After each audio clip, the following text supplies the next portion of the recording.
Hello, everyone. Are you a full-time or part-time reseller or interested in going into reselling? We're at the right place. Today, we have a very experienced reseller that pretty much does a little bit about everything, and he knows quite a bit. He's been doing it for quite a long time. He does storage auction sourcing. He does wholesale. He does retail arbitrage, online arbitrage. He sells on multiple platforms. Like I said, he has a vast amount of experience. He's wanting to give up his time and try to help us grow our business. So let me just give it about 30 seconds, guys, and we'll get this party started. Our guest is Chris the Goose. We have discussed it prior shows with the current situation. It's very difficult to source, and there's more and more online YouTube auctions where people are sourcing, for their own needs and also for reselling. We'll get into that because Chris sells a lot of these different YouTube channels. We'll discuss that. One of the things I always bring up, guys, and just as a forewarning, so to speak, especially if you're new. I know most of you in my chat right now are experienced sellers, but always do your due diligence, as we say.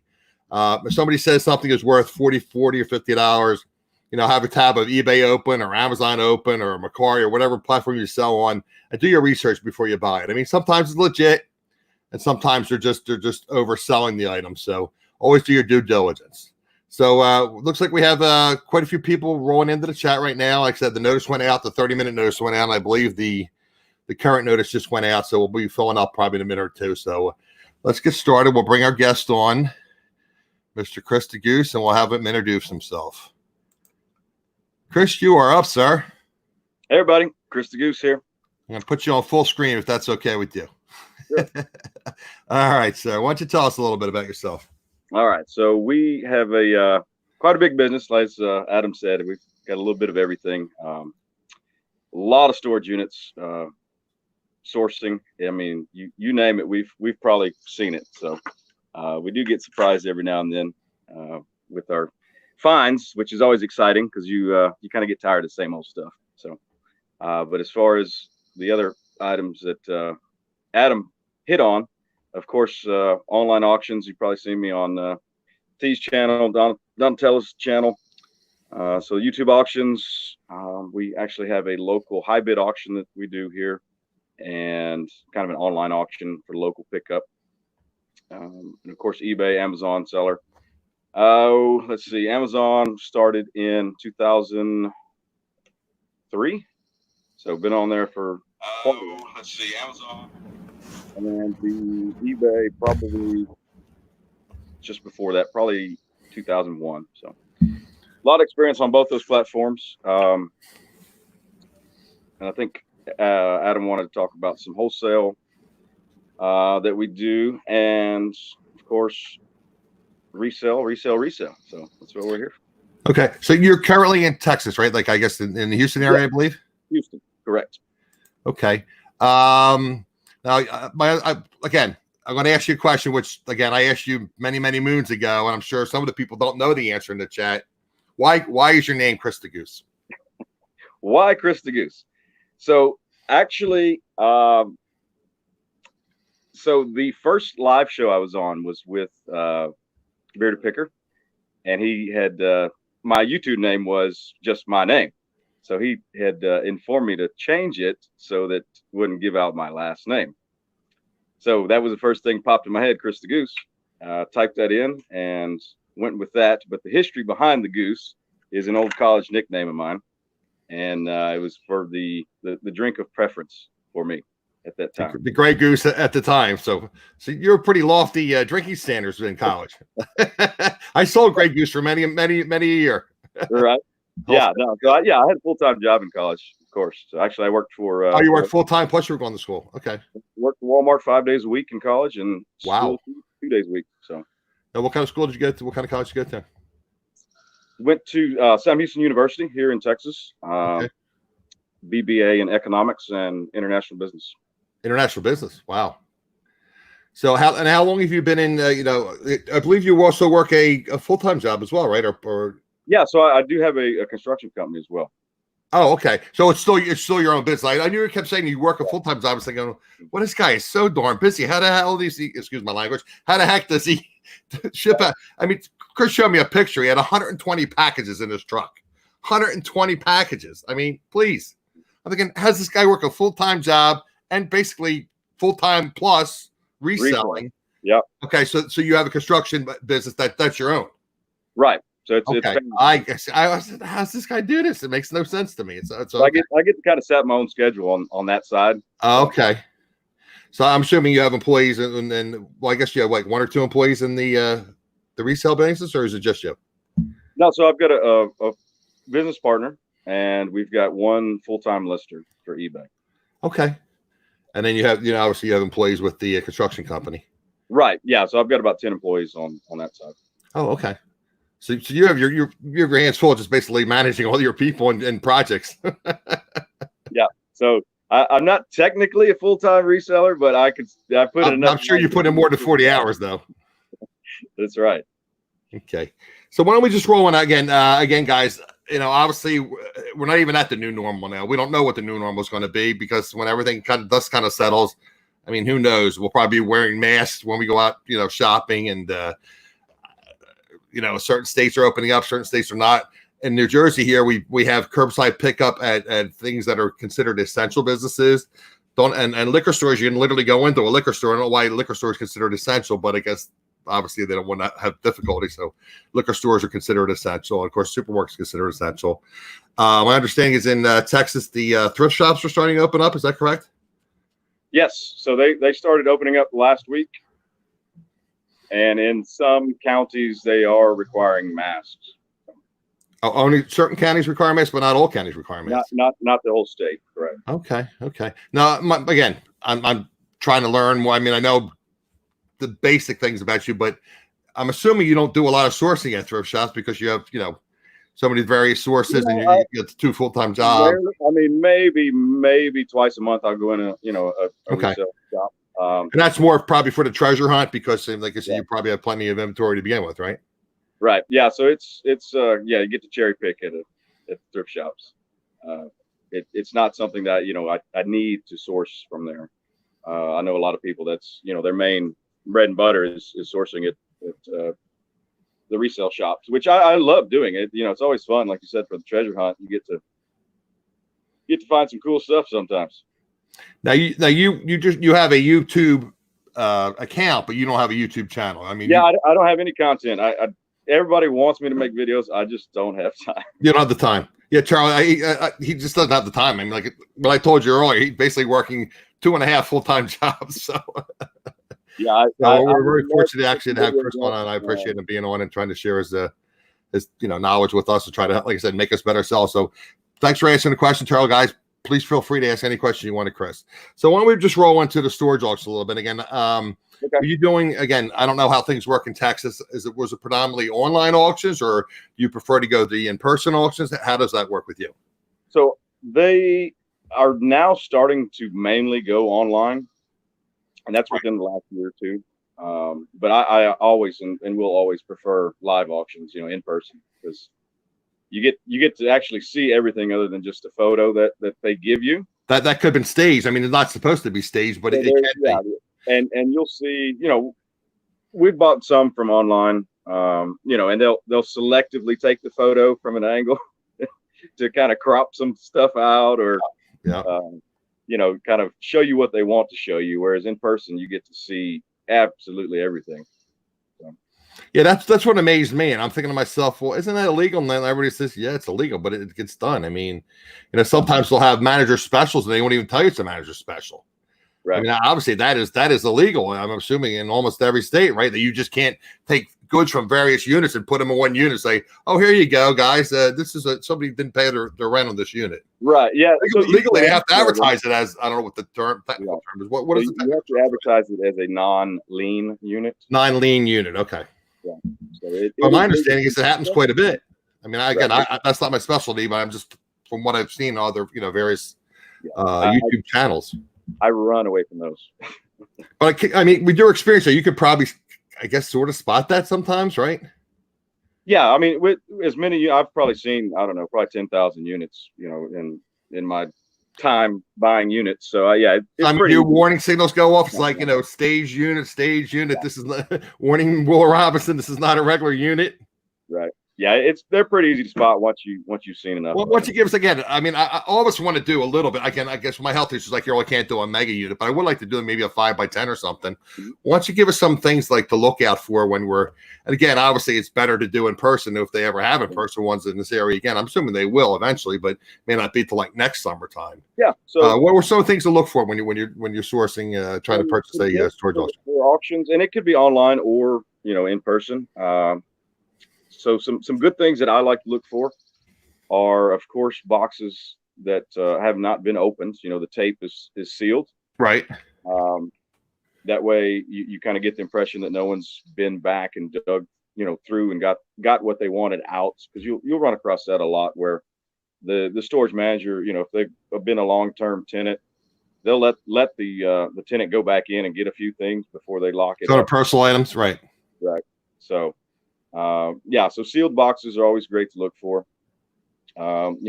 Clean furniture, if non-particle board, in other words, so not the Walmart disposable furniture. The particle board stuff too. Yeah, with the laminate on it. Yeah.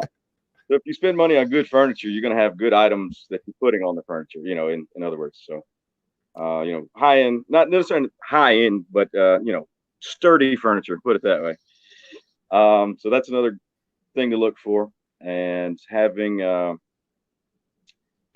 like the old units, so I like the dust and dirt. Well, that I learned by my own experience. I mean, I basically screwed myself over. I had some nice like custom made furniture, and I didn't think. I mean, I had to move out of I was working a full-time job and a part-time job. I was never home. Then my neighborhood got bad. I mean, the neighbor started running down. I said, I got to get out of here. I sold the house at a loss. I put most of my stuff in storage, and not thinking I didn't cover anything up. And here I had one of the units, like there was I don't know why they have, I guess for some reason to keep the heat dissipating, whatever. So it was like the unit right next to mine. So all this dust and dirt came into my unit. Now, obviously the box stuff was fine. My furniture was all ruined. Got ruined, yeah. But there's another thing, yeah. If furniture that's covered up, if they put a moving blanket on it or tarp or right. So obviously they're concerned about something decent, hopefully, and they're concerned about preserving it. So there's a tip, right? Sure. Kind of pride of ownership kind of thing. Pride of ownership, right. So and you can spot that, not just with furniture, but with other things too. Writing on the boxes. They look like they're organized, right? Right. And then of course, the totes, the plastic totes are even more protective than just the regular cardboard boxes. And I always like to look for boxes that have been bought. In other words, from Home Depot, a Home Depot box or a U-Haul box or something like that. Yeah. So they spent money on a box. Gotcha. To put their stuff into, instead of just going to That's a great tip. I never heard that before. Okay. Yeah. Go to the liquor store and get the free boxes, or the dumpster at McDonald's. Dumpster. So if they're going to spend $2-3 on a box, you're going to. I never even considered that. That's a great tip. So. That's a good tip. Okay. So what else do you look for? Anything else that kind of pops to your mind that you would have to look for typically? What you have to do is I want to interrupt you for 1 second. Again, everybody has different philosophies.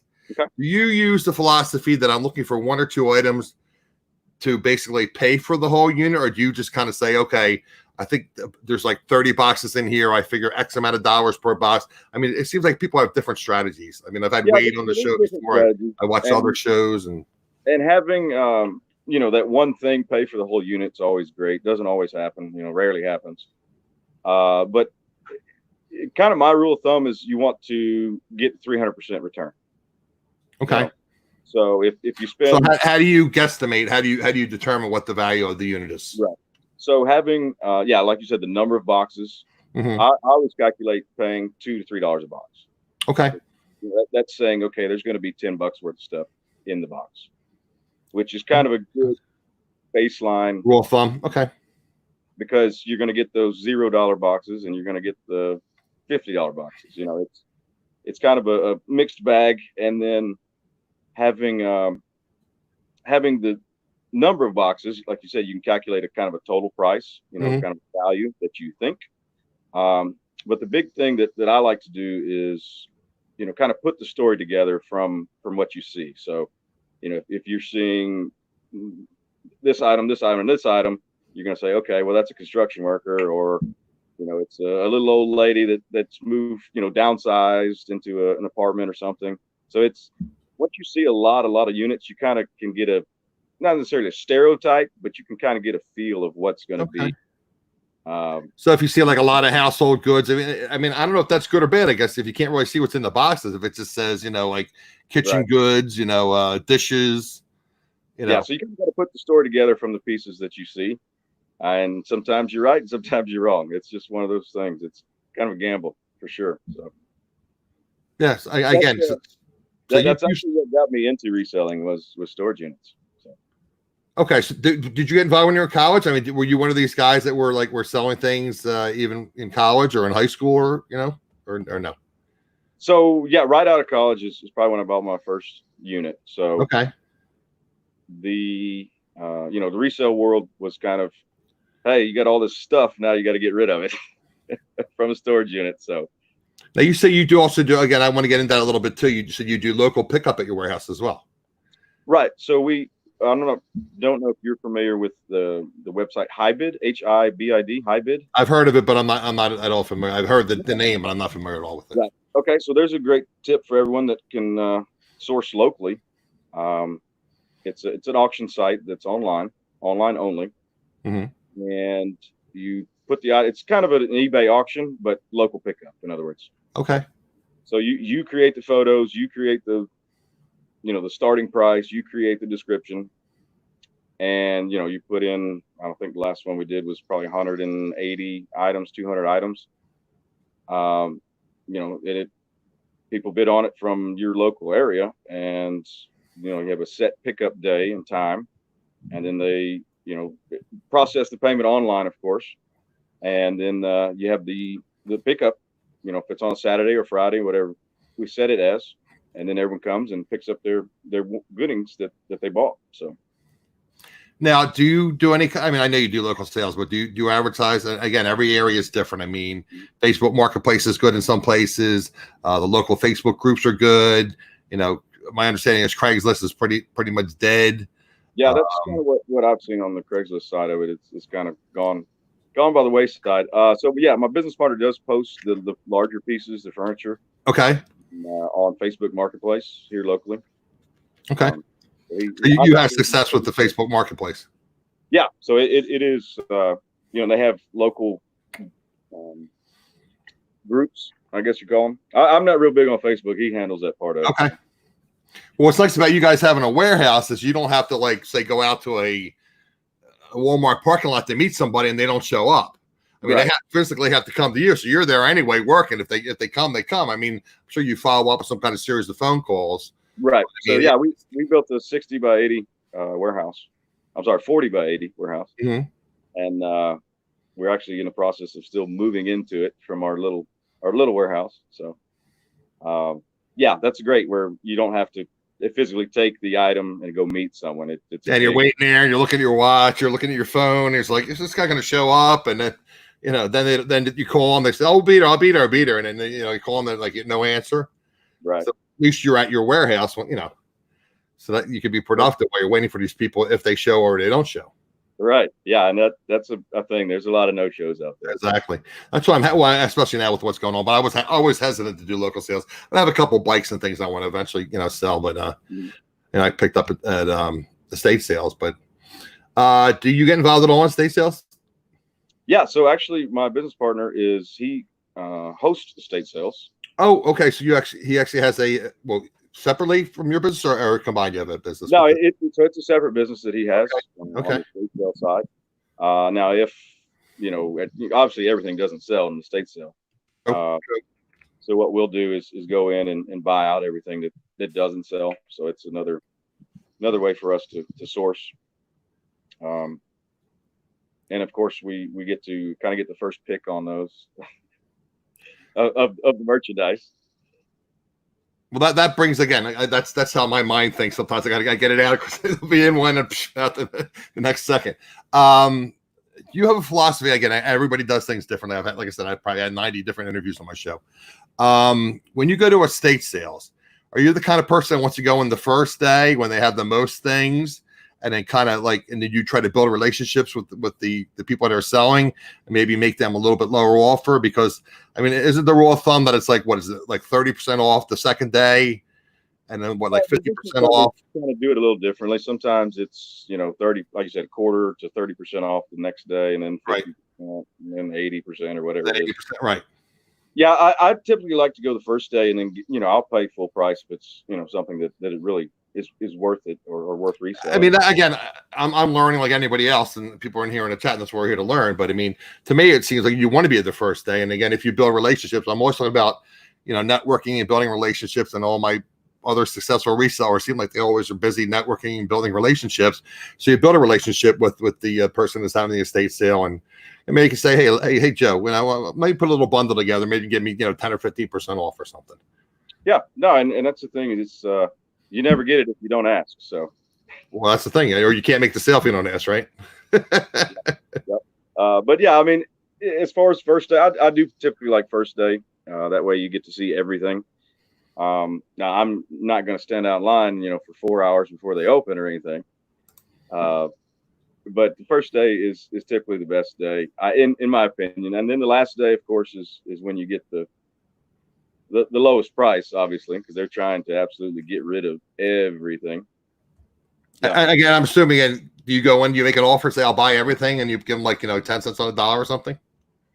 Yeah. So yeah, if you really want a lot of merchandise, and the last day, and if they don't already have someone, but like you said, network, typically they have someone that they work with, the state companies. That's how they liquidate it? Right. Well, I call Mr. Sadie Bubba because he calls everybody Bubba, so I call it Mr. Sadie Bubba. He says, what do you do with all the unsellable stuff? From the estate sale? Yeah, or from a storage auction or whatever. It ends up at Goodwill. Well, I'm sure you dispose of some of it, right? I'm going to have to call, so I'm going to have to mute myself here. Keep going. It ends up at Goodwill, and then people pay exorbitant prices there for it. So you donate to Goodwill, and I guess you dispose of some of it in a. But you have your own dumpsters, I'm assuming, with your business. Oh yeah, right? Yeah. We've got a dumpster. Yeah, pick up. Yeah. Once a week. Okay, cool. Okay, let's get into we'll just touch a little bit on OA and RA, and again, I know everybody in the chat is experienced or resellers, but if anybody's watching this replay and they're not experienced, OA is online arbitrage, RA is retail arbitrage, and with the state of affairs currently, there's not a lot of retail arbitrage going on. There is some. So why don't you just we'll touch a little bit on online arbitrage and retail arbitrage, just a little basic, just touch yeah, on a little. So OA, like I said, online arbitrage is a great way to source, essentially where you buy products. It can be from eBay even, or just a retail website. That's a great tip too. You can source from eBay to sell on Amazon. I mean, sometimes things are 30 or 40% higher on Amazon. Right. FBA. So that's, there's many ways to do it online. There's so many kind of sites that don't sell anywhere other than their own site. Mm-hmm. So there's a limited, not necessarily limited market, but there's not a lot of exposure for their products.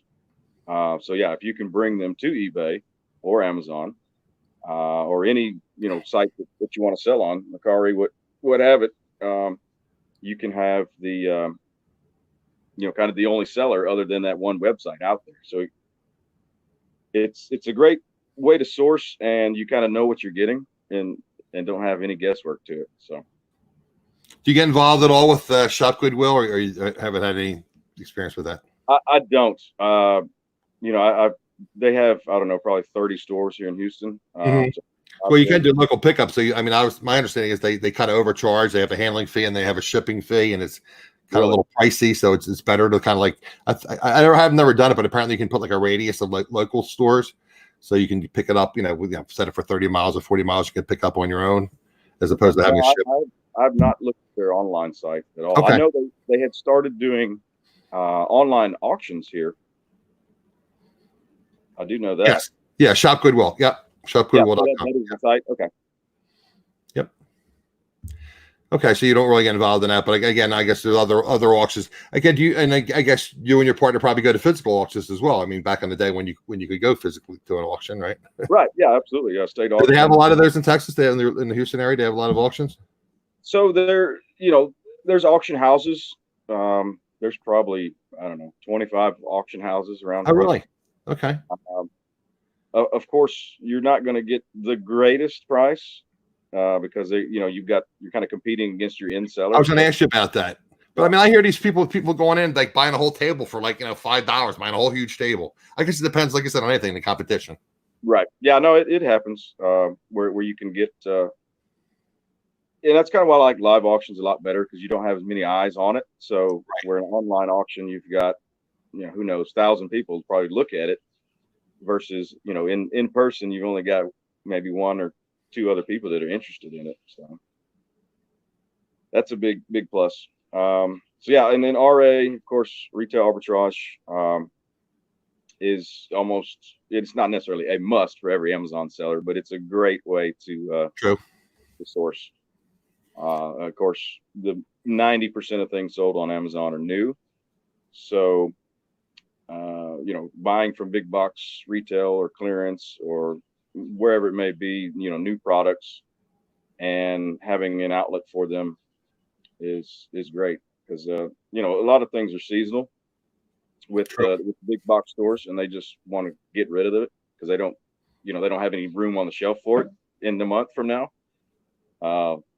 So yeah, seasonal is great for RA, and really it's kind of endless as far as what people are buying in the stores, they're buying online also. So True. As long as you can make the margin that you want to make, it's definitely a possibility. Now, what's your philosophy with? And I'm assuming you do mainly FBA. Do you do any again fulfilled by Amazon or fulfilled by merchant? You do mainly, I guess, fulfilled by Amazon. Mainly, yes. Right. That picture that I sent you was FBM orders. Oh, they were all FBM. Wow, I thought it was eBay. Wow.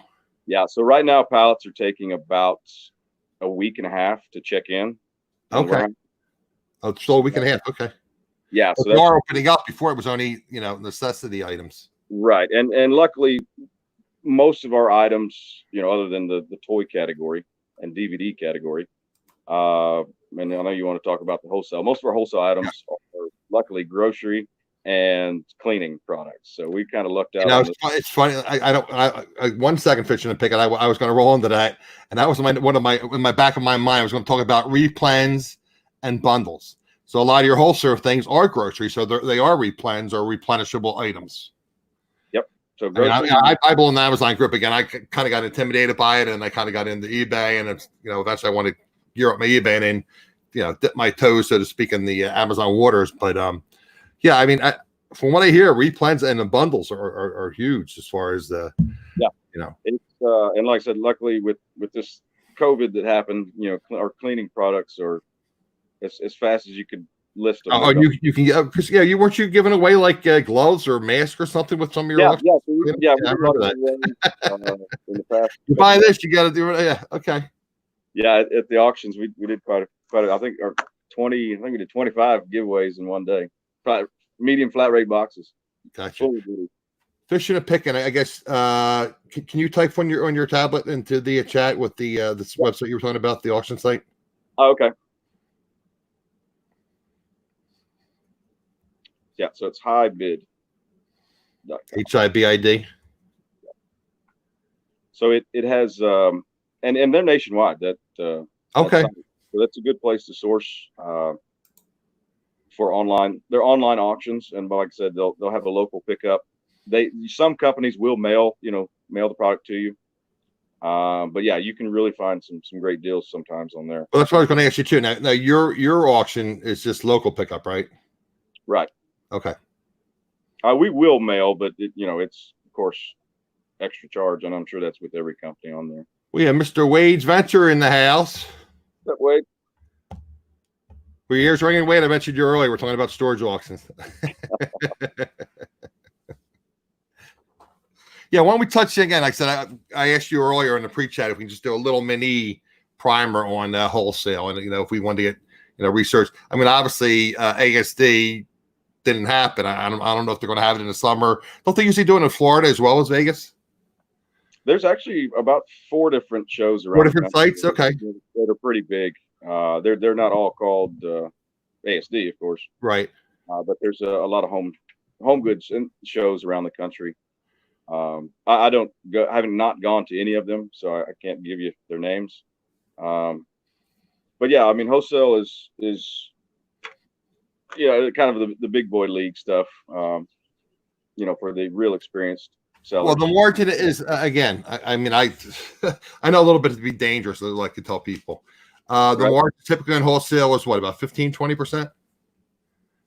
That sound about right? Depending on items, yeah. I like margins that are about 50, but you can get 50 on wholesale items. Okay. But yeah, typically anywhere from 20% is probably the norm. 20 to 30-ish, and then if you get 50, I guess that's tremendous, right? Yeah, no, it's a great return. So yeah, I mean, we're talking wholesale as opposed to private label. You're not talking private label. We're talking strictly wholesale. Right. Yeah, I do know private. That's pretty good. That's pretty good margin. I mean, if you're getting 50%, again, I know a little bit. Like I said, I know a little bit enough to be dangerous, but to me, 50% seems like pretty high margin on the wholesale product. Yeah, especially on grocery, it is. On grocery, right? Yeah. But yeah, it's kind of those items that I look for are, kind of the real small market, not the high volume stuff. Right. So usually the returns are a lot better. Of course, you'll get one item that'll sell, 60 a day, in one someday, and then the next day, hey, you're selling one. So it's one of those things where your pricing is, and I don't know how many people actually follow pricing on Amazon, but the prices change every. Well, that's the thing. You basically need like I said, I've had some people come on, and we won't get involved in that because that's like a separate show per se. Just the different softwares, which I would like to have somebody come on and talk about all the different softwares. It's really experiencing all the different software. But the repricing. Yeah, repricing exactly. Yeah. So having of course, setting up your wholesale accounts with suppliers, you've got to have an EIN number, your tax exempt resale certificate, which should each state I guess is going to be a little bit different process on getting those, so that you don't pay sales tax on when you buy, you pay it on the selling end of it. Okay. So yeah, it's a little more accounting involved. And then, some suppliers have minimum orders where. Well, that's the other thing too that I think kind of discourages some people from getting involved in wholesale. Like I said, you have to have an EIN, or basically a resale certificate, I guess, in other words. Yep. And I guess most wholesalers require some kind of application. I guess I'm assuming they do, right? What's that? Do most wholesalers require some kind of application as far as before you can purchase from them? Oh yeah, absolutely. So they'll. So they kind of like it's kind of like you before they allow you to purchase from them. For the company. So they'll some companies will ask for credit references. If you have other accounts with other companies, Right. They'll want to know the limits of your credit accounts. And then, of course, like I said, with the minimum order, some companies, they don't even want to talk to you unless you're ordering, $2,000-$3,000 at a time worth of product. So that's the thing too. Like I said, I told you I belong to this not little. It's a big Amazon group, but I'm not really active in it. And they talk about these little different wholesale companies that you buy this, that, et cetera, and you get ungated on grocery or something. But a lot of these places they get overwhelmed because these big groups say, oh, buy from Joe Schmo. Wholesale, and you buy this particular hot sauce or whatever, and you get ungated, and they say, no, we're not doing that with all you guys. You're not going to buy 2 cases of hot sauce and have 500 orders for 2 cases of hot sauce. Yeah. So how did you get involved in wholesale? I mean, just did you just network, and did you go and get 10 shows, or how did you get in? So through my construction company, of course I've been dealing with retailers, quite a bit. Obviously not in the grocery or Amazon product world, but in lumber and construction materials, in other words. Mm-hmm. So actually, dealing with wholesalers for me is nothing new. So what I'll do is I'll find a product that I like and the margin is right, and then I'll go find a wholesaler that sells it, and then just set up an account. Okay, so you see things and then basically you research and find out who's selling it. Okay. yeah, so I kind of go backwards into it. Well, that's fine. That's fine. Rather than trying to Everyone get a does things wholesaler differently, and and then that's what works for you. limit Sure. to what they sell only. If I mean, I've heard of other people doing that. Finding a product that they're interested in, and then just researching it and contacting the the manufacturer, and then they'll put you in touch with the wholesaler or whatever. right. That makes sense. Okay, what's Paul's question? At least let me see. Yeah, Paul says you can't. There's a lot of toy distributors have Right. Paul does a lot of toys, right? that you can't resell online. Yeah. Oh, you can't sell them. You can't resell them online. Okay. You have to have a brick and mortar, basically. They're saying to sell the toys. I've heard of some toy suppliers doing that, where they. Why not? He had a brick and mortar. Now he's selling on YouTube. Yeah, that's interesting. Yeah, that was and that's to protect their price. Sure. Okay, so that's a little bit better wholesale. We talked about OA. We talked about RA. We talked about storage units. Just checking my notes here. You said we talked earlier pre-chat. You said you have some kind of bolo things handy, a couple things you want to bring it to our attention. Yeah, so I did grab some. Let me put you on full screen. That we picked up this week. I can show. Let me get this Paul's comment on. Here's one. Summer is the best time to buy jackets. Exactly. Especially when they're jacket. Wow. Especially when they're Harley. Yeah, and that's a little kid's jacket. Okay. Let me ask you a question again. I'm always hesitant to buy some. I mean, Harley is not Gucci or whatever, but are there some kind of telltale signs? I mean, obviously you want to look at the seams and the sewing. Are there any kind of with Harley? Are there any kind of like key things to look for to make sure that for authenticity? Yes. So of course your label. They'll always have the Harley label. Right. And then all their buttons will be Harley also. The logo on the buttons. And even the zipper has it on this one. Okay. Yeah. And I guess you just compare the various pictures online with Google, whatever, and compare those pictures of their buttons to what you have to make sure it's legitimate. Yeah, I'm always hesitant to buy some of these, designer brand jackets and things. It's like, how do I know if it's legitimate? How do I know if it's because there's so many so women's clothing I can't help you much on. Right. So those Gucci and Prada and all those high end brands. I'll take you from here later. Have them verified. Jacket. Paul's tried to bid already. So yeah, Paul, that was $5 at a yard sale. Really? Yeah. Well, summer, best time to buy jackets. Absolutely. There's a bolo for you. Let's see what else I grabbed here. Here's a cool one. The box is a little beat on this one. Okay. A model tugboat. Okay. Well, I know obviously models, puzzles, toys. There's a Goodwill price, $24.99. That was whoever had it at the yard sale. I'm assuming that was their price on it. So I looked that one up. It's probably $100 piece. And you paid $25 for it? Yes, I did. Yep, $25. Okay. And that was good. That was a Goodwill buy, actually. But yeah, when I seen that, it was a Goodwill buy. Okay. Yep. When you seen the yard sale price of it, is that right? Worth looking at for sure. Exactly.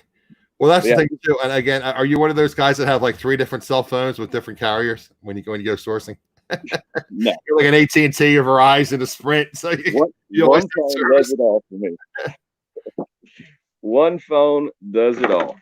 And actually, here's this is a high bid buy that I bought from someone else's auction. What is that? Marbles? Vintage marbles. Vintage marbles are collectible? Oh yeah.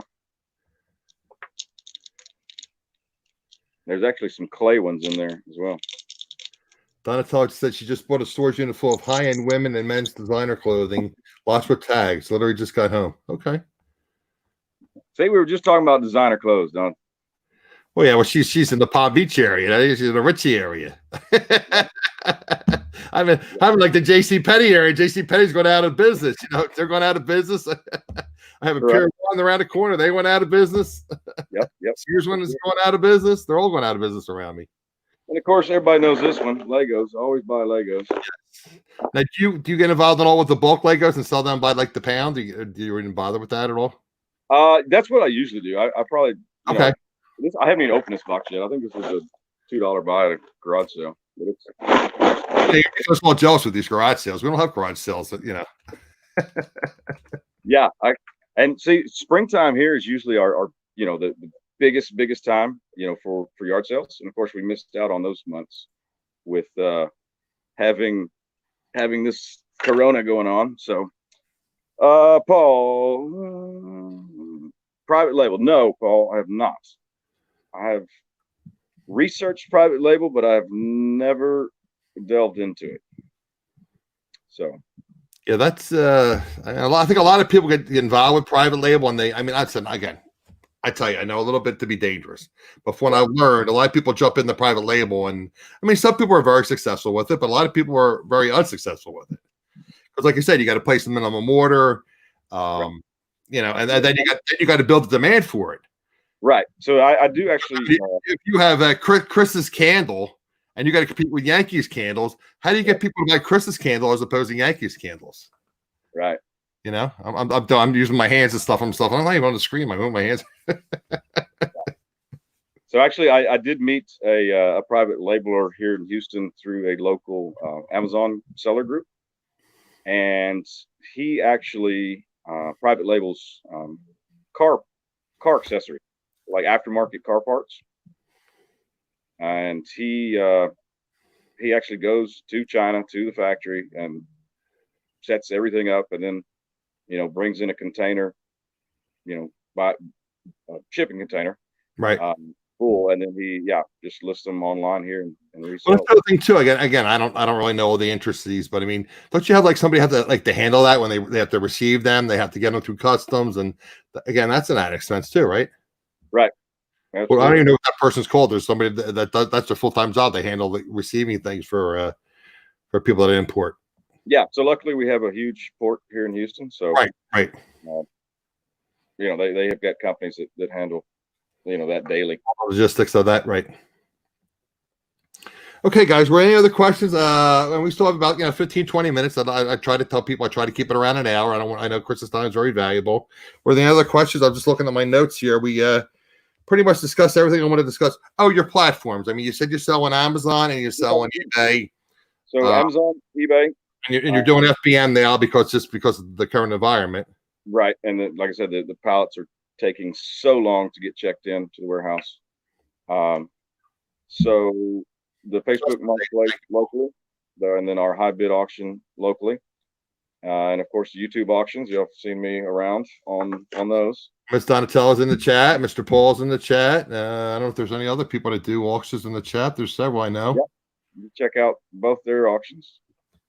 Wade was in the chat earlier. Wade's been doing auctions as well. Wade Ventures does auctions. Yep. Yeah, it's a great way to source, and you don't have to leave the couch. Yeah, right. You can wear your sweatpants or your pajamas or whatever. Right. What can Fishing you? and Pickens says 10 marbles can go for over 1,000 on eBay. Wow, that's crazy. You can make an extra, what is that, 3K? I guess it's supposed to be a month. I guess it depends on what you're finding and where you find. Like I said, Donatello's in the Palm Beach area, Florida. So she probably finds a lot of higher end things. And sometimes I see people buy units of retail stores, brick and mortars, or maybe or wholesale guys or whatever. They default on their unit for whatever reason. Yeah, you never know what. As soon as they open the door, you never know what you're going to see. So. And like you said, you prefer obviously to do the in-person auctions, but again, I guess that's going to become less and less. Well, maybe they'll reopen that up eventually. Yeah, that's going to be interesting. See what they try to do for that, because you've always got a crowd of 20 people at the door trying to look at the same time. Yeah, right. Everybody's going to be banging. You're going to have 6 feet between those people. It's impossible. Do you have any particular? I know there's several different websites that people use all the time. Do you have a preference of it? I guess my understanding is it's different in different areas too, right? Something that might be popular in New Jersey, Pennsylvania, Delaware, might not work in Texas and vice versa. Which the online? Yeah. Mm-hmm. So the biggest two online sites here are Storage Treasures and Locker Fox. Right. So those are the two popular ones here. I've heard of a few other ones. and it's just a matter of how many companies they can sign up to sell their storage units. So That came to mind. I'm reading the chat here, and Sharon had a question. She says she buys estates and liquidations through networking and ads. You said you have your own products you sell, locally, and you have them picked up in your warehouse. Do you, again, and you sell bulk items per se, reseller lots on the various YouTube auctions? Do you guys do it all? You and your partner, do you do like wholesale lots from your location? We have not done any. Not ventured into that yet. Not any like reseller lots. No. Okay. Wouldn't be a bad possibly in the future. Bad idea to try out though. Yeah, because it's. Yeah, I'm just thinking because again, we talked earlier about Casey the Rockstar Flipper. He has a big website now. He's doing what he calls them wholesale auctions, basically reseller lots. Right. I mean, he has a website, and you factor in what the shipping would be and what the cost of the lot is, and they ship it out to you, and they're basically reselling lots. Right. I mean, he's doing a lot with remote controls. I mean, he would sell you, a unit of 100 remote controls with backs and 100 without backs. I don't know why you would want 100 remotes without backs, but I guess there's a market for anything. Almost everything, yeah. Did you have anything else that's handy that you want to show us, or we're good on that? That's all I grabbed was just the 4 items here, or 4. Okay. So yeah, that was one Goodwill, one garage sale, one online auction, and the other garage sale. So yeah, we source all over. Always be buying, that's for sure. Right. Were there again? This I might catch you a little off guard. I mean, this is the typical, resale show question. Are there any apps or websites? I mean, you didn't recommend the one that was Bid. Was it like my brain's freezing? Bid it. High bid auction. High bid. I'm sorry. High bid. Mm-hmm. Is there anything else that you might use that maybe other resellers aren't familiar with? Apps or websites for sourcing? For sourcing or selling, or I mean. Have you tried? I mean, I guess you probably haven't gotten involved with all these crazy things like Grailed and all that kind of stuff. You were pretty much just Amazon and eBay, right? Right. Yeah, and I've been wanting to delve into Mercari. I'm seeing how popular that is getting. So that's something I'll be looking into here in the near future. Now you find quite a bit of Native American jewelry and Southwestern jewelry. I do. Have you considered selling that on Etsy or Poshmark at all, or are you just pretty much? So I did create an Etsy account. I've not listed anything on it. Okay. No, I noticed you have a lot of that type of jewelry now. In my mind, I think that would be a natural place to sell it. Right. Yeah. And or you could do the quick nickel or the slow dime. Slow dime. Right. You're thinking let me wholesale this or let me sell on YouTube. I'd rather have someone else put it on Etsy and let them give it a new home. Right. Because your lister just basically does eBay, you said? What's that? Your lister that you have hired just basically does eBay? eBay only, yeah. Now who does all the Amazon? Do you or your partner do that? We both do. You both do Amazon? Yeah, so when having a we'll get a pallet in of product, and then the wholesale side of it, you've got to prep everything, label everything. Of course, if it's liquid, you've got to bag it. If it's a bundle, you got to bundle it together and bag it and tag it and all this great stuff that they make you do. And then prep, the whole pallet, and then set up with a trucking company to come pick it up. Now let me just tell you before I forget to mention, and we'll go to Beth's question. I want to ask you about liquidation. We'll come back to that. Beth says she doesn't do well with Etsy with her Native American jewelry. So again, I think it's here or there, because I know other people do extremely well with Etsy with jewelry. I guess it depends on what you're selling. What the market is. I mean, maybe like vintage type jewelry sells better on certain platforms than Native American. Yeah, I've looked at Etsy's site, and I know their pricing is the sellers are getting great prices. I can say that on the items I've seen on there. Right. Pause a question here. I do have and I have to do an estate sale at my rental house. Do you think it would be better off doing a high bid week long or just a 3-day estate sale? So Paul is in New York, right? He's in Florida. He's moving back to the New Hampshire area. Okay. He's originally from Massachusetts. Okay. So Paul is in Florida. He's in the Orlando area. Orlando. Okay. So I would say It depends on the items. So if it's a bunch of small, stuff, I would say a live auction. If you're talking the whole house, furniture, everything, then I would say high bid would be easier for you. There you go, sir. That's why I have the expert here. Yeah, I mean, it just depends on the quantity. Obviously, I would say with the high bid online sale, you'd want at least 150 items or lots, because there's auctions that you'll see that'll have, say 50 or 80 items, and you may only want one thing, as to buy, and because there's not more to purchase, it not worth the trip to go and pick it up. Right. So yeah, if it's at least 150 items, I would say the high bid would be great for you. Okay. Now, Sharon, I mentioned earlier, she does a lot of networking, and then she, I guess, checks, Facebook ads and different Craigslist ads. She says a lot of, like, I guess, people that lose their relatives, they don't want to be involved with an estate company, so right. they do a formal sale, so they'll sell it privately. I guess somebody comes in and makes them an offer to buy everything up. Yeah. She get involved with that as well. It's a whole lot easier for and these hours are killing me. Whole lot easier for the family that way. Of course, then you don't have hundreds of people trancing through the house. And yeah, estate companies typically take 25 to 50%. Is that the rule of thumb? 25 to 50%. Yeah. So typically it's 25% if it's on site. Say if at the customer's site, right, in their house, and then typically goes up to 50% if it has to be moved from the house. Okay. So yeah, which it's and that gives you a big margin as a buyer to go in, like she's saying, and buy everything because they're going to get charged. And that again, pro tip, eBay Chris, or what sells on eBay, he changes his name back to Thrift Stop Hustler again. But pro tip, that's great information to go in, arm basically, and say, hey, guys, if you were to sell this with an established, estate company, they're going to charge you minimum 25% commission. And then you have to deal with all the people going through your house. You have to be worried if people, might pick something up or steal something, or, obviously you got to worry about the current environment with people coming in your property. And, right. So maybe you may want to consider selling it privately. It's all how you couch it. And again, like you said earlier, you don't know unless you ask.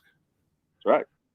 Now, do you, again, that reminds me, pops in my head. Do you do any kind of like Facebook ads or any kind of Craigslist ads or thing for sourcing? Do you have any ads? I don't. I do not. Have you experimented with them in the past? No. Yeah, I do know people that do here locally. They'll buy.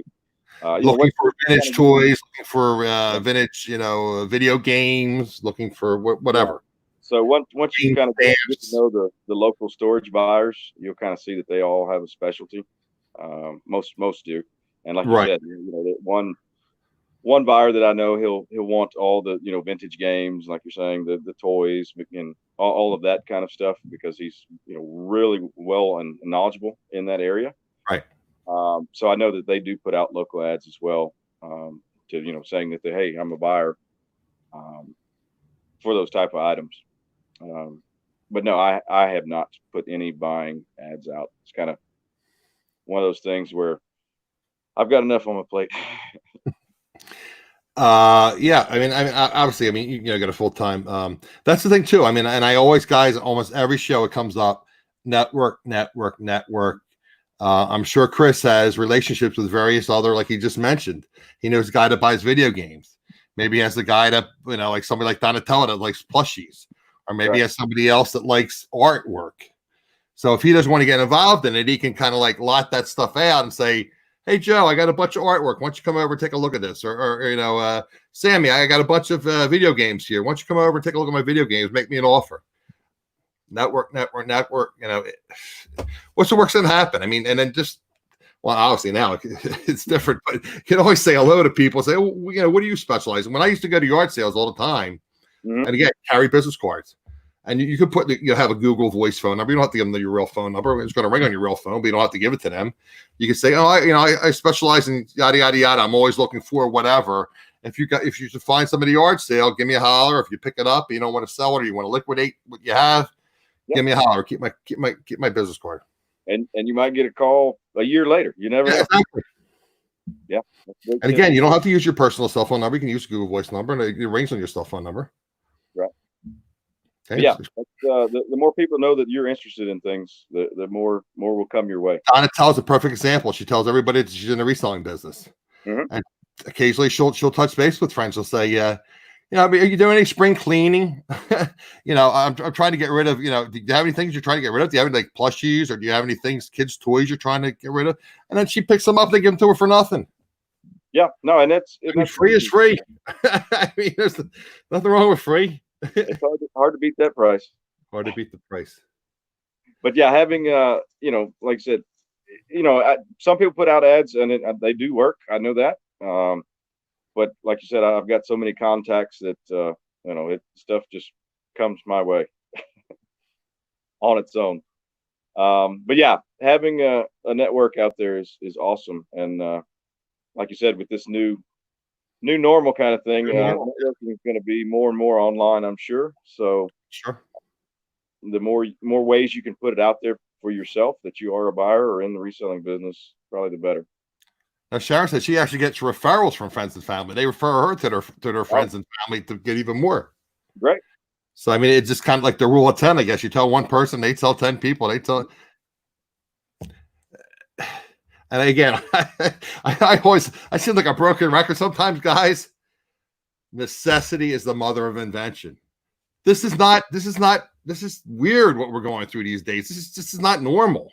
You got to retool, you got to adapt, you got to, you got to punt, you got to switch things up. So, like Chris says, do things differently, Yeah, of course. Like I said, the online, the YouTube auctions are great. You can find a lot of reseller lots out there. Almost any hour of the day, there's somebody selling something on YouTube. You got to read Paul's message. Have stuff, call the Goose. Yeah, there you go. Call the Goose. Okay, guys. Excuse me. These darn allergies. Let me call for 1 second here, and I'll finish this up here. So yeah, online networking is going to be kind of the new norm for a while, I'm sure. Yes, and again, like I said, you have estate sales, you have yard sales, and my understanding is like in this area, I guess when they eventually open it up, it'll be appointment only. They'll have things that are online, and then you will purchase it, and you'll show up at a specific time. I'm sure you'll have to wear your mask, and then you go pick up your stuff, but they won't have like you can just kind of browse on the property through an estate sale. I can't wait till all this is over. Well, I'm not a doctor. I don't pretend to be one even on YouTube, so I'm not going to venture into that. Okay, guys, when we wrap it up, and like I said, there's a little bit of lag on StreamYard. So if there are any last minute questions for Chris, again, I value his time. I appreciate him being here, and I wanted to keep it to around an hour. We're about 55 minutes now. So if you have any last minute questions for Chris, I mean, anything. I mean, he's a wealth of knowledge. He's willing to give us an hour of his time to share his expertise. And something we want to ask Chris, now's the time to ask. And again, if you're watching the replay too, you can always ask in the comment section, when the video loads later, and I'll pass those questions on to Chris. So we'll give it about 30 seconds and we'll wrap things up. I want to thank you for being here. I appreciate it. And I'm going to put your Instagram information in the description once the video starts loading. Obviously you'll see Chris on the various, reselling shows, auctions. He's with Donatella. Videos, maybe one day. What's that? In my own videos, maybe one day. One day. I know you've been on with Sandy before. You've been on Donatella. What other auctions have you been on? Typically, do you do? Yeah. So the Steals and Deals with Deals, right? Sandy and Cindy. Auction for You, and Donatella, right? Yep. So mainly those two. What do you have one coming up shortly? I have one on the 4th. Yes, with Auctions for You. Okay, so the 4th with June 4th with Auctions for You. And on high bid, does the buyer's premium go to the seller or high bid? So if you are let's see how she's asking that. Do the buyer's premium go to the seller? Sharon wants to stalk you. She's your idea. I'll post it. If he wants, you can put it in the chat now, but I'll post it because So I have it, but I'd have to research. It's Chris underscore, and it's the Goose is one word. Chris underscore the Goose. Yes, one word. The Goose is one word, right? So, Lady Luck, the buyer's premium goes to the seller, but it typically covers the percentage that high bid takes. So, yeah, that's something I'm going to put that too, guys, in the description below because I'll probably want to write that down, big letters, so in case I forget. I'll put that in the description as well because I'm sure people will be asking about that. Yeah, I had heard of it and I wasn't familiar with it, so I'm glad you brought that up. Yeah, no, it's a great place to source. Like I said, this jar of marbles came there. I think I paid $2 for it. So okay. Sometimes you get some great deals. All righty, guys. Again, if you like reselling, if you're stuck home and you can't work because of what's going on, and you want to get involved in reselling, I probably have 90 different interviews with various resellers with different expertise. That's what I do. I want to eventually start creating some recorded content. I've talked to people about doing recorded content.